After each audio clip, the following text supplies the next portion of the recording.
Hey, it's me, MLB. This is chapter 5 of Why You, Why Me, and it's titled Confused. You looked at him again curiously. No, sir, I'm sorry, I can't say that I've ever remember having anything like that.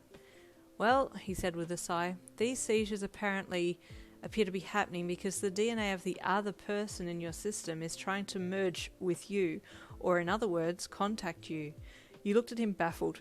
My soulmate's looking for me? Yes, basically, he replied simply.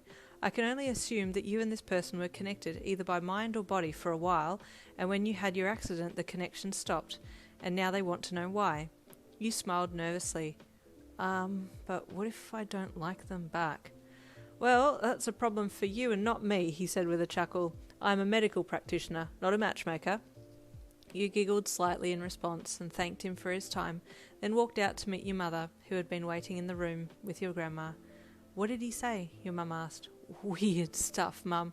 Really weird stuff. Like what? She asked with a small chuckle. I'll explain in the car, you replied. You're not going to believe it. No, Yin, I don't think that's crazy at all, your mum said after you told her about what the specialist had said to you. You actually did go through a period where you acted really out of character every second day. It was so strange, but you never explained yourself, so we just grew to accept it.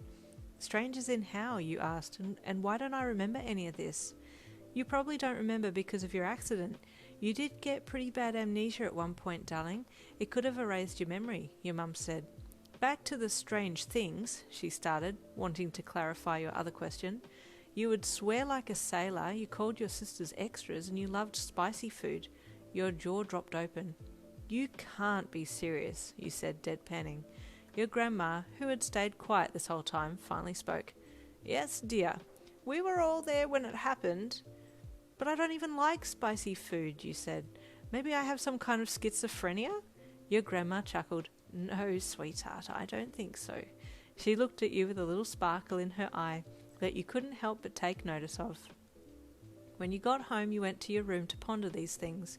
You were lying on your bed deep in thought when a soft knock drew your attention to the door. You got up and opened it. It was your grandma.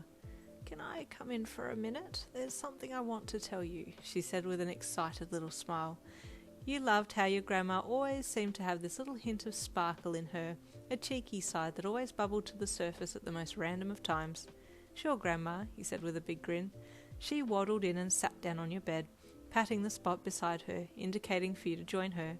You did, plopping yourself down and crossing your legs in front of you. Yin, dear, I have a secret that I've kept for many years, but I feel it's right to tell you now. What is it, Grandma? You asked expectantly. Your grandma had lived a full life. She was well into her 80s now, and you always loved the little life lessons that she brought to you. When I was younger than you, probably around the age of 9, I had the same experiences that you had, she said proudly. You didn't really know what she was talking about and furrowed your brows. The seizures? You asked, cocking your head to the side. No, she chuckled. Out-of-body experiences. But I don't remember the out-of-body experiences, he replied, confused.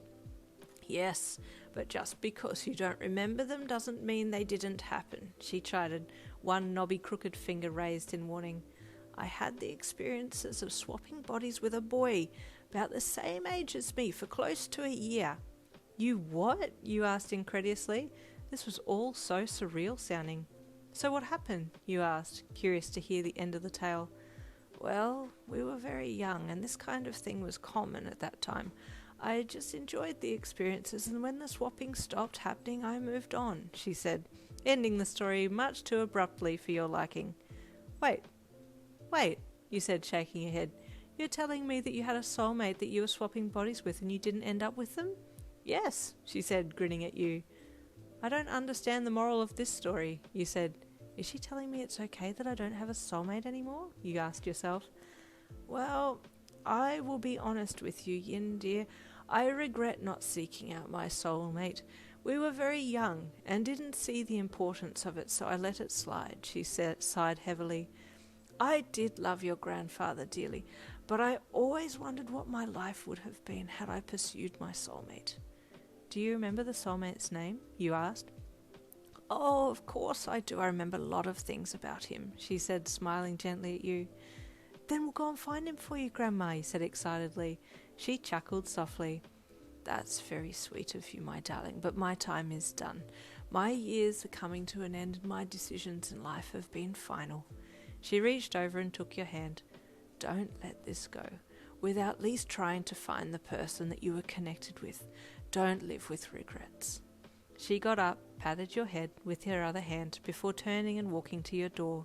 She opened it and walked out, closing it softly behind her. You watched her go, thinking about everything that she had said and the things that have happened that day. Where do I even start, though? I don't even remember anything, you thought. And there ends chapter 5. Stay tuned for chapter 6.